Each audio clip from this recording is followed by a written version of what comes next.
Healing Hospital Multi Super Specialty near Nehru Stadium, Bedar.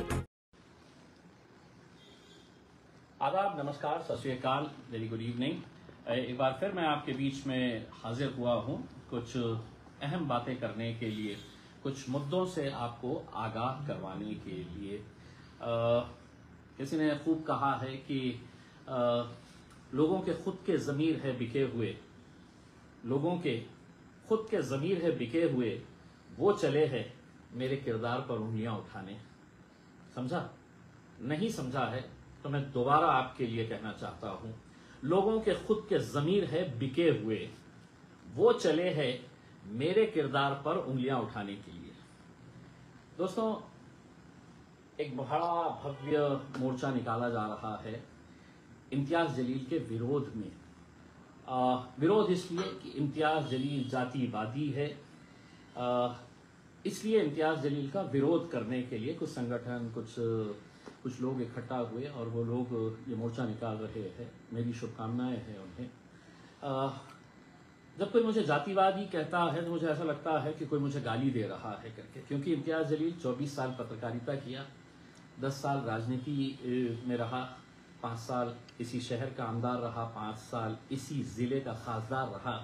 कोई मुझे ये नहीं कह सकता है कि इतने सालों के अंदर मैंने कभी भी किसी जाति, धर्म और मजहब के हिसाब से कोई काम किया है, मैंने कभी किसी जाति के विरोध में काम किया है या किसी जाति के खिलाफ मैंने कोई अपशब्द का इस्तेमाल किया है।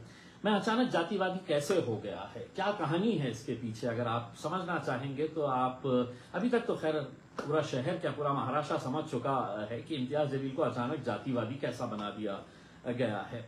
मकसद यह है कि कहीं पे निगाहें, कहीं पे निशाना। दरअसल ये जो संगठन, ये लोग जो मोर्चा निकाल रहे हैं, ये कौन लोग हैं इनके बारे में बाद में मैं बताऊंगा। लेकिन मेरे जिले के पालक मंत्री है आदरणीय संजय सिरसाट साहब, मेरे अच्छे मित्र है, लेकिन उनके कुछ ऐसे कारनामों को मैंने उजागर किया कि जिसके अंदर करोड़ों रुपये की जमीनें अपने नाम के ऊपर करवाना, इलीगल तरीके से जो प्रॉपर्टी गवर्नमेंट की है उसको अपने बच्चों के नाम के ऊपर कर देना, फिर बड़ी बड़ी होटलें बनवाना, सिर्फ यहीं पे नहीं बाहर भी होटलें बनवाना। तो ये सब उनका मैंने पूरा डॉक्यूमेंट एविडेंस के साथ निकाला, पूरे सबूत मीडिया के सामने दिया। मंत्री जी तो मतलब ये है कि दुनिया के हर मुद्दे के ऊपर चर्चा करने वाले मंत्री पिछले 20-25 दिनों से कहा कि नहीं, मैं अपने बारे में कुछ नहीं कहूंगा, और कह भी नहीं सकते हैं क्योंकि डॉक्यूमेंट इतने साफ है, इतने क्लियर है कि उनके पास कोई जगह नहीं है कि मैं बताऊं तो क्या बताऊं करके। तो पहले मुझ पर कुछ संगठनों को छोड़ा गया कि साहब, मैंने एक डॉक्यूमेंट के अंदर एक शब्द जो उनके खुद के संजय सिरसाट साहब के बच्चों के नाम के ऊपर जो एससी समाज की जमीन, जो सरकारी जमीन है, जो कलेक्टर की इजाजत के बगैर ट्रांसफर नहीं होती है, लेकिन मंत्री जी है, पालक मंत्री है, बड़े है, सत्ता है, हुकूमत है उनकी, तो उन्होंने वो जमीन अपने बच्चों के नाम के ऊपर ट्रांसफर कर दी। मैंने जब डॉक्यूमेंट निकाला, वो डॉक्यूमेंट के ऊपर लिखा हुआ था वो शब्द कि इसलिए है, तो इस शब्द की वजह से या इस जाति की वजह से ये जमीन उन्हें दी गई है करके। अब मेरा कसूर, मुझे गुनाहगार इस तरीके से बना दिया गया कि मैंने वो शब्द बोला कैसा। मैंने बोला नहीं, मैंने पढ़ा जो डॉक्यूमेंट संजय सिरसाट साहब की प्रॉपर्टी के अंदर है। अब मैं भी मानता हूं कि ये शब्द नहीं इस्तेमाल होना चाहिए, सुप्रीम कोर्ट ने कहा है, बहुत सारे फैसले भी आए हैं, लेकिन इसकी जिम्मेदारी किसकी है? महाराष्ट्र सरकार की है, क्योंकि जब केंद्र सरकार से आदेश आता है तो चीफ सेक्रेटरी के पास यह आदेश आता है कि अब इस शब्द का इस्तेमाल नहीं होना चाहिए करके। लेकिन चीफ सेक्रेटरी साहब ने उसके ऊपर नजर नहीं डाली और नीचे जितने भी कलेक्टर्स है वो लगातार उस शब्द का इस्तेमाल कर रहे हैं। मेरा कसूर, मेरा गुनाह सिर्फ ये था कि मैंने उस दस्तावेज, उस कागज को पढ़ने का मैंने गुनाह किया, जुर्म किया, इतना बड़ा जुर्म किया कि अब एक संगठन कहता है कि मुझे फांसी पे लटका देना चाहिए करके। ये लोग इकट्ठा हो गए, पुलिस स्टेशन के सामने गए, इम्तियाज जलील मुर्दाबाद के नारे लगाए, फिर पुलिस के ऊपर दबाव डाला गया। मंत्री जी खुद कई सारे पुलिस स्टेशन के अंदर फोन किए और उन्होंने कहा कि मतलब अभी का अभी इम्तियाज जलील के ऊपर FIR रजिस्टर होना। पुलिस भी क्या करती है, सत्ता के बड़े सरदार का हुक्म आया तो पुलिस ने सोची नहीं कि हम जिस वर्दी के अंदर है हम अपने नियमों के हिसाब से काम करेंगे, लेकिन मालिक का हुक्म आया तो पुलिस वालों ने भी कहा कि चलिए FIR रजिस्टर कर देते हैं करके, तो FIR रजिस्टर कर दी गई। अब FIR हो गई है। अब FIR होने के बाद जो भी पुलिस की प्रक्रिया होती है, जो भी इन्वेस्टिगेशन होना है वो होना है इसमें। लेकिन नहीं, ये कुछ संगठन, ये कुछ लोग, मैं संगठन भी नहीं कहूंगा, चंद लोग हैं जो अपने आप को दलित समाज के बहुत बड़े नेता मान रहे हैं, समझ रहे हैं कि हम दलितों का बहुत बड़ा उद्धार करने वाले लोग हैं और हमारी भावनाओं को ठेस पहुंचा है। इम्तियाज जलील कभी भी किसी जाति, धर्म और मजहब की भावनाओं को ठेस नहीं पहुंचा सकता है, ये आप अपने जहन में डाल दीजिएगा। मोर्चा अगर मेरे खिलाफ है तो एक मेमोरेंडम कम से कम कलेक्टर को दे देना था, एक मेमोरेंडम कम से कम डिविजनल कमिश्नर को दे देना था कि साहब ये शब्द जो है इससे हमारी भावनाओं को ठेस पहुंचती है, तो आप ये शब्द है तो निकाल दीजिएगा करके। नहीं, ऐसा कुछ नहीं। लेकिन इम्तियाज जलील को निशाना बनाना है। क्यों बनाना है? क्योंकि इम्तियाज जलील ने जो मुद्दा उठाया है, मुद्दा क्या है? भ्रष्टाचार का है, करोड़ों रुपये का मामला है। अब उसको किसी तरह से डाइवर्ट करना, तो मंत्री जी ने क्या कहा, ये तो बेकार पड़े ही रहते हैं, तो इनको सबको बुलाया और इनके हवाले असाइनमेंट दे दिया, काम दे दिया कि भैया काम पे लग जाओ, तुम्हारा हर हिसाब से मैं ख्याल रखूंगा। अब ऐसा ख्याल रख रहे हैं कि ये लोग धना प्रेस कॉन्फ्रेंस, बड़ी आलीशान होटल के अंदर प्रेस कॉन्फ्रेंस ली गई, वहां पर चिकन बिरयानी और चिकन खोरमा खिलाया गया पत्रकारों को, यूट्यूब वालों को एक पैकेट भी दी गई है, मैं इसके बारे में ज्यादा नहीं बोलता हूं। लेकिन इस तरीके से एक माहौल बनाने की कोशिश की गई। देखिए, दलित चळवळ, दलित मूवमेंट जो है इसका एक इतिहास रहा है और बहुत अच्छे अच्छे मुद्दों के ऊपर ये दलित मूवमेंट ने बहुत अच्छा काम अपने समाज के लिए किया है और आज भी करते हैं। बहुत सारे ऐसे दलित समाज के लीडर्स हैं जिन्हें सही मानों में अंदर से तकलीफ होती है जब उनके समाज के ऊपर कुछ नाइंसाफी होती है, कुछ गलत होता है, तब ये पूरे एक साथ मिलकर आते हैं, लड़ते हैं। लेकिन जब इसी के अंदर, इसी मूवमेंट के अंदर कुछ गलत लोग शामिल हो जाते हैं तो उसका नतीजा क्या होता है कि आप पैसे की खातिर अपने इस पूरे मूवमेंट को किस तरीके से कमजोर कर देते हैं। सारा शहर नहीं, सारा महाराष्ट्र जानता है ये मोर्चा किस लिए निकाला जा रहा है, कौन इसके पीछे है।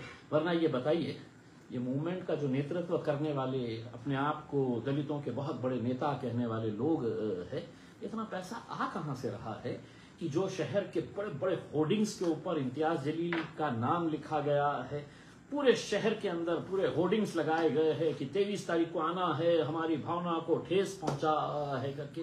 ऐसा कुछ नहीं है। ये असल में मुद्दे को डाइवर्ट करना चाह रहे हैं कि मुद्दा मंत्री जी का है तो उस मुद्दे को कैसा डाइवर्ट करना। और सिर्फ शहर के अंदर होर्डिंग्स नहीं लगे हुए हैं साहब, किसी बड़े अखबार के अंदर अगर अपने को छोटा सा ऐड देना होता है, एक क्वार्टर पेज का ऐड देना होता है, तो उसकी भी लाखों रुपये कीमत होती है। लेकिन आज जब नींद खुली तो सुबह सुबह जितने अखबार खोल के देखे तो फुल पेज ऐड है। ये है वो फुल पेज एडवर्टाइजमेंट। कौन सा पेपर है? तो ये दिव्य मराठी के अंदर ये फुल पेज एडवर्टाइजमेंट। ये हजारों में नहीं, ये लाखों के अंदर आता है। लाखों रुपये खर्च करने के बाद ये एडवर्टाइजमेंट यहां पर दिया गया है, जिसके ऊपर लिखा है जातिवादी इम्तियाज जलीलच्या विरोधात हल्ला बोल। को ये बताएं किस तरीके से आप कह रहे हैं कि मैं जातिवादी हूं करके। और इसके ऊपर जिस बाबा साहब अम्बेडकर की तस्वीर है, एक बात मैं ये बता दूं कि लोकसभा के अंदर अगर पूरे सांसदों के बीच में, पूरे देश के सांसदों के बीच में अगर किसी ने खड़े रहकर ये बात कही थी कि इस देश के अंदर सबसे महान अगर कोई शख्स पैदा हुआ है तो वो महात्मा गांधी नहीं है, डॉक्टर भीमराव अंबेडकर है। ये बात बैरिस्टर असदुद्दीन अवैसी साहब ने कही। ये बात जातिवादी इम्तियाज जलील ने असेंबली में भी कही है और पार्लियामेंट के अंदर भी कही है। आज उसी को ही जातिवादी बताया जा रहा है। इसी तरह के एडवर्टाइजमेंट्स आज लोकमत के अंदर है, लोकमत टाइम्स में है, लोकमत समाचार में है, पुण्य नगरी में है, पुढ़ारी के अंदर है।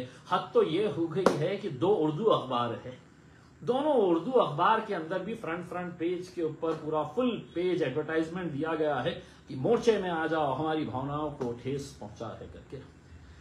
दोस्तों, ये जो मोर्चे का नेतृत्व कर रहे हैं, उनको ये बात बता देना चाहता हूं, मैं अगर महाराष्ट्र सरकार के एक मंत्री की पोल ऐसे खोल सकता हूं तो आप ये मत समझ लीजिएगा कि आपके मोर्चे से मैं डर जाऊंगा, घबरा जाऊंगा, मैं दब जाऊंगा, मैं खामोश हो जाऊंगा। बहुत गलत फहमी में जी रहे हैं आप उसमें।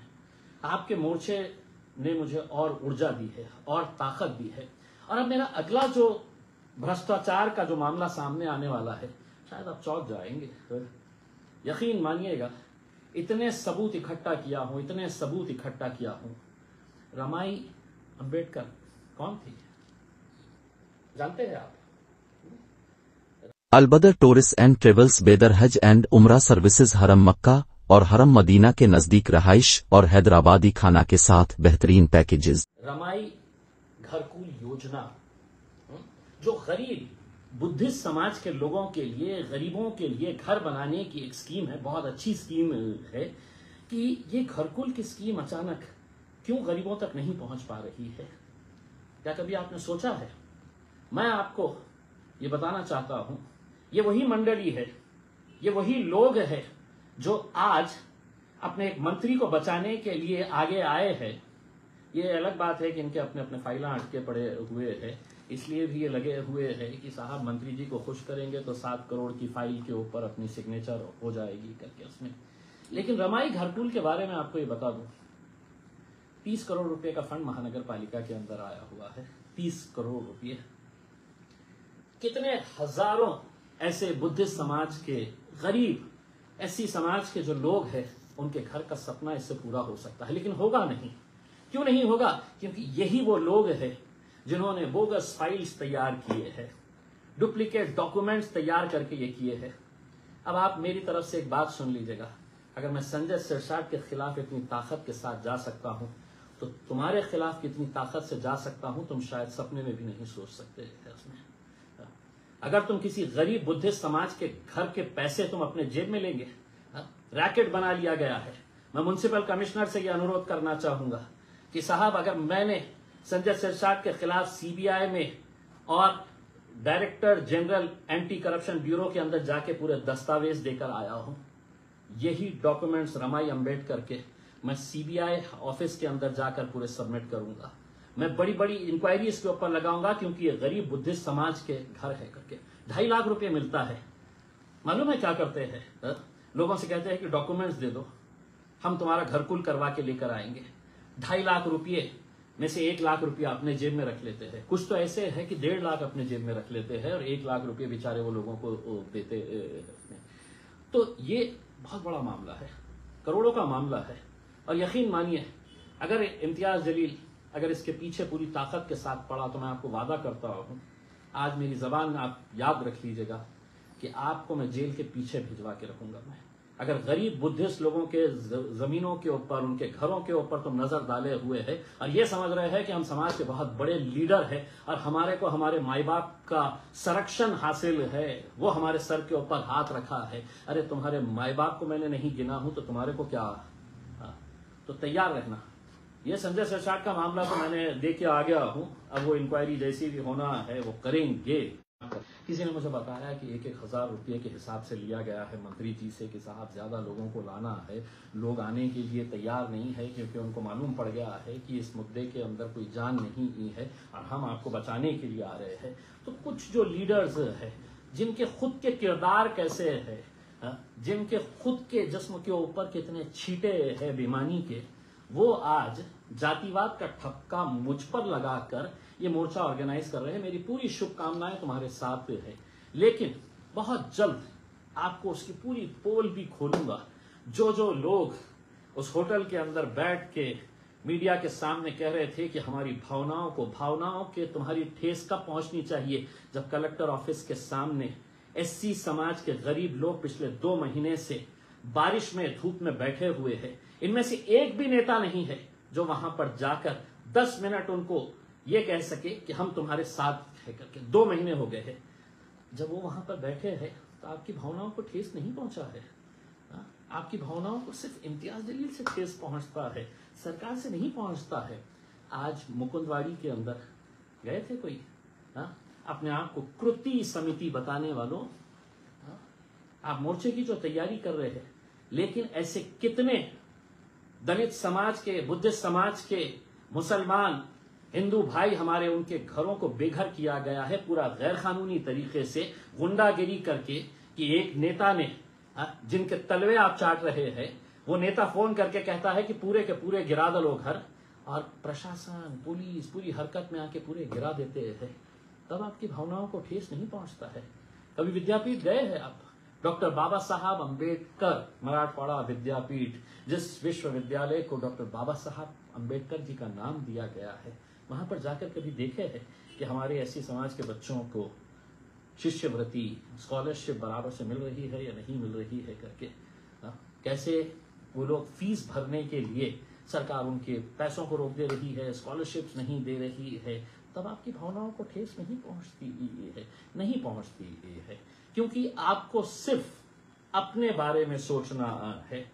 आपको सिर्फ ये सोचना है कि रमाई घरकुल योजना के अंदर कितने लाख या कितने करोड़ में बना सकता हूं। म्युनिसिपल कमिश्नर साहब, आप भी तकलीफ में आ जाएंगे अगर एक एक फाइल की छानबीन करके अगर ये नहीं दिया गया, क्योंकि मैं इतना दबाव डालने के बाद भी अगर मैं नहीं पीछे हटा तो आप ये समझ लीजिएगा कि इम्तियाज जलील की फितरत में झुकना, डरना, बिकना लिखा नहीं है। आपने मुझ पर एट्रोसिटी का केस दाखिल कर दिया है, मैं लड़ूंगा, लेकिन अब क्या है कि ये चाह रहे हैं कि इम्तियाज जलील को फांसी पे लटका दिया जाए करके। आप समझ ले, कानून है, कानून अपना प्रोसीजर, आपने तो अपना काम कर लिया है, एफआईआर रजिस्टर करवा दिए है। अब जो भी फेस करना है अदालत के अंदर हम फेस करेंगे उसमें। दूसरा ये है कि जब ये भी मामला हो गया कि साहब एट्रोसिटी भी हो गई है, हम मोर्चा भी निकाल रहे हैं, इम्तियाज जलील के ऊपर नए नए आरोप, शहर के अंदर इनके 22 लोग घूम रहे थे। कलेक्टर ऑफिस में इम्तियाज जलील का कुछ मिलता है, वक्फ बोर्ड में जाके इम्तियाज जलील के बारे में कुछ मिलता है, ये गाड़ी किसकी है, ये घर किसका है करके। जब कोई नहीं मिले तो एक साहब रहते हैं, हर 5 साल के बाद आते हैं, इलेक्शन के वक्त में उनकी गाड़ी के अंदर पेट्रोल डालो, जितना पेट्रोल डालते हैं वो जोर जोर से चीख के चिल्ला के बोलते हैं, कौम और मिल्लत का वास्ता देकर ये बहुत जोर जोर से चिल्लाते हैं। पेट्रोल खत्म तो फिर वो खामोश। लेकिन मुझे खुशी है इस बात की कि मेरी वजह से ना जाने कितने लोगों के घर चल रहे हैं अभी, मेरी वजह से इनका चूल्हा जलने वाला है कुछ दिनों तक उसमें। तो आपको मुबारक साहब, आपका भी हिसाब लिया जाएगा।